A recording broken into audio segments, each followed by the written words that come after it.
Driver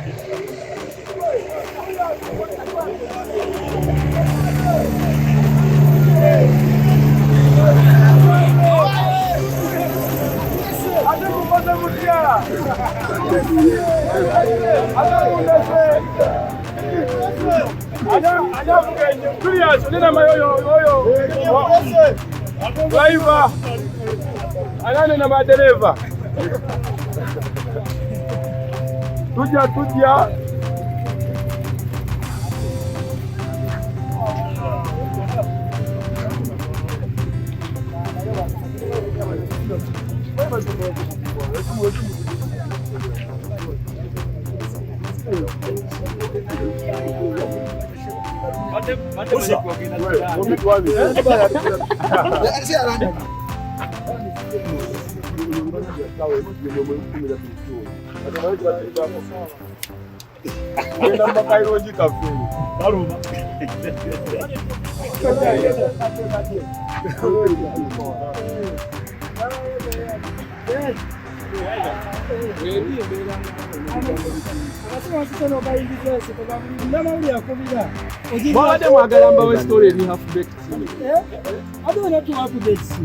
no, nabadde kyensinga okwagala tusooke tubyayinga tomanyi media sometimes ofulumya half-baked information ate oyinza okudistortinga naga ebintu biflyinga east west. Ngamba kibeera very important netusooka nitufuna information entuufu era kyankoze bulungi nti baliba basoose ne babiyita mangi yenni ne bafuna bayiti entuufu nange nenzija neyangeteeta amawulire gakutuuseko ne bagamba omuyaya katagenda kyekyakujjidde no nabadde mmanyi buli kimu ekitambula mu maaso so tewali kyanguddeko by surprise nabadde mbiraba byonna nga ebitambula era neŋŋamba kankeera tusooke tuwuliziganye management abategeka ekivulu ne management ya agency era njagala beebaza nti twatuuse kuki ku understanding. Pallaso mwamugye ku nnyonyi? Pallaso tebamugye ku nnyonyi. Pallaso yatekinze kambawe olaba nga etwabeeranga ku ssomero nga muli mu layini y'emmere n'ogamba kyali omanyi sookayo mu maaso era mbadde njogera naye leero nangamba ddaga omanyize nsobola okugenda e London back and forth mbaddewo era ngenda e London nga bwenkomawo naye time ya Alien Skin Sour zino yaliko alina a lot of abantu bamwelkaminze ate abantu abamwesunze UK bangi nnyo n'agamba kankole ekyobuvunaanyizibwa I step aside muleke akole ki agende nga tutaddeewo kubagana nezo batagenze kutegeera so njagala kwebaza Pallaso olwa maturity eyo era tuplanize n'ebintu ebirala after this tugenda okolagana mu abantu bagamba Pallaso yalinnya ennyonyi lunaku lwaggulu. Pallaso tanaba kulinnya nnyonyi. I think tweets ze zonna muzirabye visa ye bagikansolinze simanyi bukakafu bulala bwe mwagala ne official message ya promoter we UK ng'alaga nti Pallaso tagenda kuyimba nayo yagitaddeyo. Let me tell you woba otegeka ebivulu waliwo stats zotasobola kukola tosobola gamba gunti tagenda kuyimba ng'ate agenda kuyimba kiba tekikolera gwe ng'omutegesi w'ekivulu so I don't think job links ayinza okugamba nti Pallaso kwali nakola bino for PR tekimukolera. Abafanzi b'ogenda osange bagamba ki? Bafanzi wa Papa Party Alien ali mu kkubo mukama mulungi era luva wano gye tudda mumulinde agenda bakuba tuni zammwe TikTok nozambale mu followinga n'abayimbi abalala bazaawi David Lutalo Mickey Wine batuuse dda Michael Uma team yona Masi Roger myself Cats Fena tugenda kubakuba Disco Royal Regis. Alien Skin kyakoze kiyigiriza ky'abayimbi abalala kikuyigiriza nti you can live by principle si kibi okubeera principle naye kikuyigiriza nti also sometimes olina okuba tolerant era singa tabadde tolerant yandibadde alemedde ku kiri nti no sigenda naye I think he's a very tolerant person era agambye nti bwembanga bino tubijjeewo kaŋŋende so njagala kimwebaliza ekyo Abitex yatutwala Africa promoter ye president waffe era we nalabye nga embeera eva out of place ne mugamba Abitex jangu mediating ensonga zino era n'azituulamu bulungi ne manager Musa paka wano ekituuse enyonyo esinga saa 3 yes naye check-in ya saawa emu mukkirizo gwenda n'empundiye. The serious security. Ayo mukolera omuddo ne guba wansi. Nedda nkiwa akimanyi ekisala wali erina ekitasala. Katulabe embeera nga bweneebeera. Kati eri omuddo mumutegekeddeyo binaaba bitya. Oyo president mulamba weeno ateeka kuba eri alinayo bambasada be nga yabayisizaamu dde olukomo lw'essimu n'abagamba nti bannange njija emiddo mugitegeke, so katulabe embeera nga bweneebeera. Naye obadde mukwano nnyo gwa Pallaso for all this time. Why Yes, this time 100%. No, it's not about choosing sides. Era nga bwe nkigambye, Pallaso took a mature stand n'agamba it's alien skins time. Kaneme muyingirira nnyo, wabanga okuperforming eri yeetaaga nze nveeko, let me step aside. So he did a mature thing. So thank you so much, Uncle. Waliwo ekigambibwa nti alien owedde abongeza ka price gyamunyongeremu Kati ekyo sola kiddamu because Joblinks promoter oli ye yalinga directly amusasula segerera ne receipts ntwa ziri.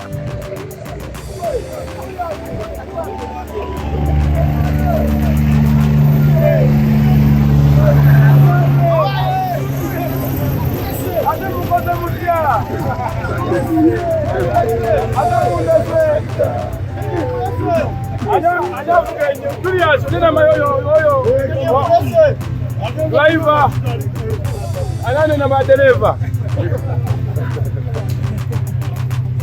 tujja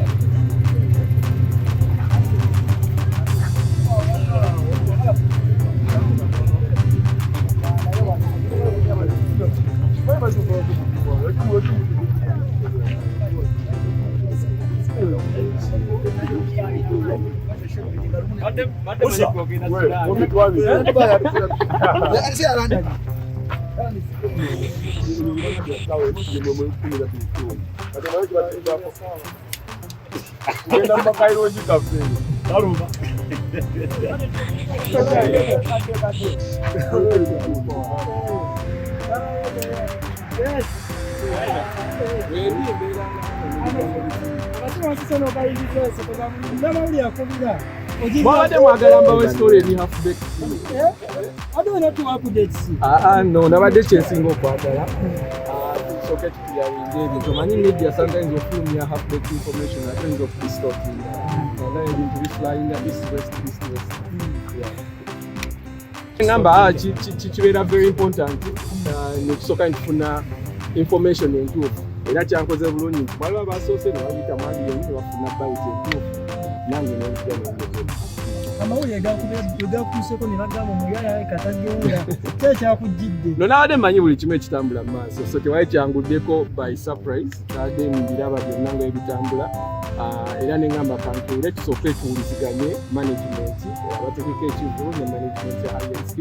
Era njagala beebaza nti twatuuse ku ki ku understanding. Pallaso mwamugye ku nnyonyi. Pallaso tebamugye ku nnyonyi. Pallaso yatekinze kambawe olaba nga etwabeeranga ku ssomero nga muli mu layini y'emmere n'ogamba kyali omanyi sookayo mu maaso. Era mbadde njogera naye leero n'agamba ddaga omanyize nsobola okugenda e London back and forth baddewo era ngenda e London nga bwe nkomawo. Ne time ya Alien Skin Sour zino yaliko alina a lot of abantu bamwelkaminze ate abantu abamwesinze UK bangi nnyo. N'agamba kankole ekyobuvunaanyizibwa I step aside. Muleka akole ki agende nga tutaddeewo kubagana n'ezo batagenze kutegeera. So njagala kwebaza Pallaso olwa maturity eyo era tuplanize n'ebintu ebirala after this tugenda okolagana mu. Abamu bagamba Pallaso yali nnyo ennyonyi lunaku lwaggulu. Pallaso tanaba kulinnya nnyonyi. I think tweets ze zonna muzirabye visa ye bagikansolinze. Simanyi bukakafu bulala bwe mwagala ne official message ya promoter we UK ng'alaga nti Pallaso tagenda kuyimba naye yagitaddeyo. Let me tell you, woba otegeka ebivulu waliwo stats zotasobola kukola. Tosobola gamba gwe tagenda kuyimba ng'ate agenda kuyimba. Kiba tekikolera gwe ng'omutegesi w'ekivulu. So I don't think Joblinks ayinza okugamba nti Pallaso kwali nakola bino for PR. Tekimukolera. Abafanzi bo begenda osanga eyo bagamba ki? Bafanzi wa Purple Party Alien ali mu kkubo mukama mulungi era luva wano gye tudda mumulinde agenda bakuba entuuni zammwe TikTok nozambale mu followinga n'abayimbi abalala bazaawi David Utalo Mickey Wine batuuse dda Michael Uma team yona Masi Roger myself Cats fenna tugenda kubakuba disco Royal Regis. Kinali skin kyakoze kiyigiriza ky'abayimbi abalala Kikuyigiriza nti you can live by principle sikibyo kubeera principle naye kikuyigiriza nti also sometimes olina okuba tolerant era singa tabadde tolerant yandibadde alemedde ku kiri nti no sigenda naye I think he's a very tolerant person era agambye nti wembanga bino tulijjeewo kaŋŋende so njagala kimwebaliza ekyo nkodaga enkolagana yona Abitex yatutwala ffe bapromota ye president waffe era we nalabye nga embeera eva out of place nemugamba Abitex jangu omitietini ensonga zino era nazituulamu bulungi ne manager Musa papa wanekituusa enyonyo esimbula saa 3 yes naye checking ya saawa Mukirizo gwenda n'ebikonde mbiye. Siriwa security Pallaso mukolera omuddo ne guva wansi. Nedda ntiwa akimanyi ekisala wali erina ekitasala katulabe embeera nga beneebeera kati eri omuddo mumutegekeddeyo binaaba bitya oyo president mulamba weeno ateeka kuba eri alinayo bambasada be nga yabayisizaamu dde olukomo lw'essimu n'abagamba nti bannange nzija emiddo mugitegeke so katulabe embeera nga enabeera naye obadde mukwano nnyo gwa Pallaso for all this time. Why Yes, this time 100%. No, it's not about choosing sides. Era nga bwe nkigambye Pallaso took a mature stand n'agamba it's Alien Skins time kaneme muliyingirira nnyo wabanga okuperforming eri yeetaaga nze nveeko let me step aside so he did a mature thing so thank you so much Uncle. waliwo ekigambibwa nti Alien owedde abongeza kapulais gyamunyongeremu kati ekyo sobola kiddamu because Job Links promoter oli ye yalinga directly amusasula tegerera ne receipts nchwa ziri under Job Links not Grand Purple Uganda Limited. Okay. Awo mukulu Lanero kyesiriwo ogamba otya sigamba ebintu ndaba birabe awo nyini saga egenda maaso ku Alien Skin ne Pallaso ogirabayo esaga mbadde nkiraba era story mbadde nzifollowinga especially online naye kati simanyi Alien Skin kigambibwa mbu yaganye okugenda era ndani ekintu ekyo akirekawo Alien Skin because ade bambukinze n'obuvuyo neri gye bambukinga ani yagana okugenda eno mbalalambali yagana okugendayo kimulekawo yenga brand ye tanagana agenda era wenjogerera essaawa era ezoba ali ku kisaawe nyonyi agenda checking in so sometimes nakizu nga omanya Bannayuganda bagala nnyo teekawo controversies gundi agenda gundi tagenda ndoza base bakolagana nani ne promote oli batekewo embeera agamba ki omuyimbi tagenda genda kubanga yalinga headline like yalinga omuyimbi asinga otunde essaawa eno Abannayuganda gwe beesongola bako so there is no way watasobola genda era kinkuwa amawulire gensobola okuwa essaawa eno mbu anytime from now checking in agenda London. Pallaso bakasolinze performance ye kino kimuleka wayenga omuntu because ade bambukinze already nati abavayo nagamba nti bakasolinze gundi ye a performance ye London kimuleka wanga international local kubanga amaze banga dene nga ta performing outside Uganda you realize ko yakomawe Uganda abadde nga tafuna mukisa gufuluma mu gwango especially ogenda nga mu singa London owange because buli muyimbi yabyetaaze ogendayo oyimbira chini oyimbira ngato oyimbira shopping naye buli muntu yabyetaaze ogenda kombwezi London na America performing so kiba kimukosamu ko yenga brand because alina bafani be bangi Bulaayo abandi yagadde mulabanga akikuba because he has the music alina music mungi gwasobola okuyimbira nekyo sisuubira nti bagikansolenze kuba wenjogerera naye ayinza obagenda yenga just bayagadde bateekewo omuliro n'embeera abantu balo bakyamuke nti banatuuka eri ku kisaawe ne beekuba ekifaananyi ne bagamba nekumanyi ki nti omuyimbi mwali mu ggwanga bombi mwebali kati oba oyagala olaba endongo eyaddala jangu mu Royal Regis era ojja genda olaba nga era nakyo kirina tekihypinzeemu ku show so ojja genda olaba nga abantu era bazze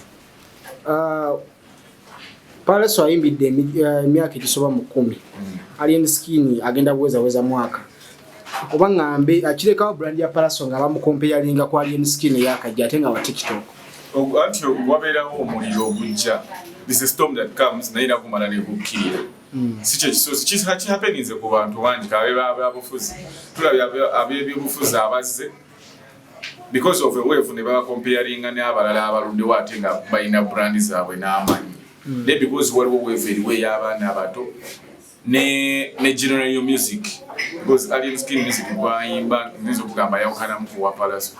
So waliwo yo music abaana abato ba youth gwe ba referring akenyo are relating nabo that wa Pallaso izo bali mu strong messages z'amanyi lyrics z'amanyi neza Alien Skin zinzo bali lyrics nungi naye zina target audience zapiringako kitegera ekitali ku music wa Pallaso nga yete kina mu affecting nga brand because your music wa mwenera mulungi niyo mu comparing kwa Alien Skin kino kyona kijja kujja era kiyite because waliwo n'abajja nga baba comparing Chameleone n'era ki ne bamala ne bakola ki etwadda mu bayitawo ne bagenda tulabye ne ba comedian abazinega kundi akikubo singa gundi n'era nabo omuliro we gwakwakana ne bayitawo so ngera wozula bazafulumye ennyimba nyingi okuva lwe yakola ekivulu n'era okuleka nti yakola ekivulu era he's on top of his game n'era ennyimba zazafulumya they are not sounding anywhere so that will also come to pass nakyo kijja kujja kiyite so tukinda nnyo kikusamu nze ndaba Pallaso talina nakiwa time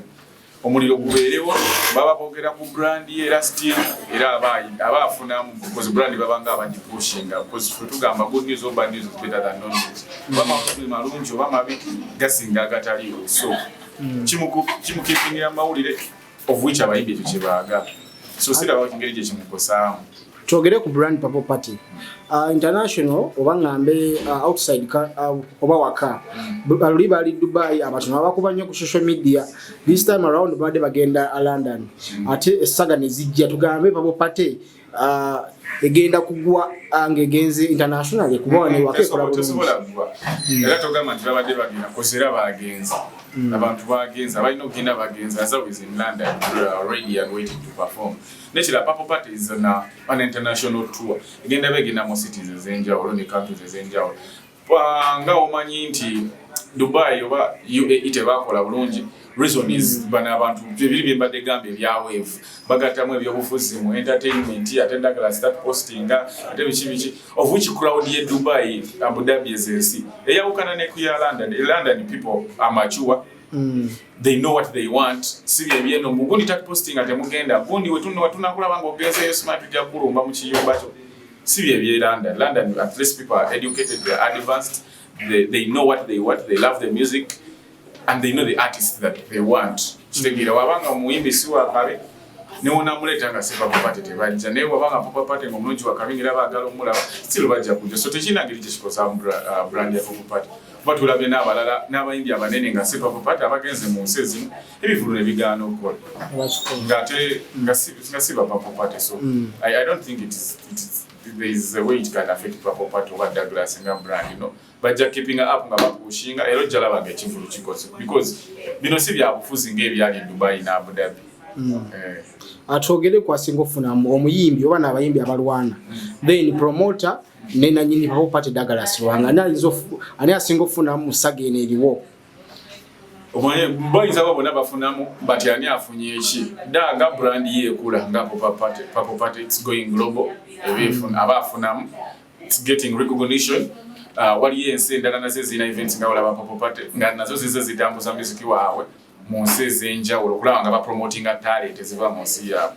Douglas kintu kyagezaako kola pushing Ugandan music outside East Africa worldwide osegere nakitambuza tajije Dubai agitwale London agitwale Stockholm agitwale Australia osegere so daga naye abafunamu nga brand etambula Alien Skin ng'omwana omuto omuyimbi atandika bino yeetagamu stamp mu passport ye yeetaaga okukola ku zino performances outside Uganda labe ku stage zeri labe performance zeri labe nchamuka y'abantu beri because no stamp ngozina mu passport zikuyamba ku maasawo uba kati nga atandikide mu stamp ya London sisubira amajja kuddamu bona nga applying for a visa oba America or Canada tekimuwa nnyo buzibu nga muntu abadde talina mu stamp oba abadde alina mu zino za sendala South Africa Dubai kitegere So ne alien skin nga afuna ne promoter nyinyi otegeka ekivuno ne kikwatayo naye aba afunamu yenga ekoza abantu batandika okwesiga nti ono promoter wategeka ekivuno abantu ne bajja like promoter wategeka ekivuno abantu bajja amanyo kutegeka amanya abayimbi bokuleeta ebintu byebeera top notch sound biki wana babikoze bulungi naye kiba kimu elevating ako nga promoter wakabi eyo gyali mu London. Zino beef ziri kawa industry ziti iri healthy oba ziri unhealthy mu industry kasasibanga teziri mukulwana ziba healthy because this is what the industry is for. Kati fenga abagala ennyo hip hop bine bintu byalingawo segeera rap battles beef which gangi yeno teyagala yeno but the beef musically segeera so banga biba keeping amawulire nga keeping n'omuliro mu industry zendaba as long as the competition is healthy nga temuli mu fists kibayamba bonna kibayamba kasita babeeranga bali mawulire kipushinga brandi zaabwe kipushinga music industry nafa abamawulire batuwa ebyokwogerako n'ebyokuwandiikako n'ebyokomentingako so omuliro gukeepinga gutambula mu industry netutabeera ku kintu kimu federation copyright ate Kenzo Bobi Wine ani Hildamani Segirinya kitegeera nze ndaba ogumuliro ezo battle ezo ne fights bichi as long as they are verbal nga teri byakweta attacking personally na kwekuba bikondera bichi I think it's good and it's healthy. Then way forward yandibadde ki gwenga gwe okusinzira ku gwe nze ngamba kasabino byonna biggwa bavuddeyo e London bakomye okuground kalisawa yakola music ndowooza basobola obisa ebbali ya Alien Skin ne Pallaso bayinza n'okulayo oluyimba olwawamu nga bino biwedde because eno wave egenda yajja era egenda vaawo tebigenda beerawo paka so ndowooza kasita ebyo biggwa they should make peace with never fans now making a peace we move on and they produce for us good music tubaagale tubawagire otherwise we banadda mu beef yo kastil go tewaliwo music terina gye bigenda back.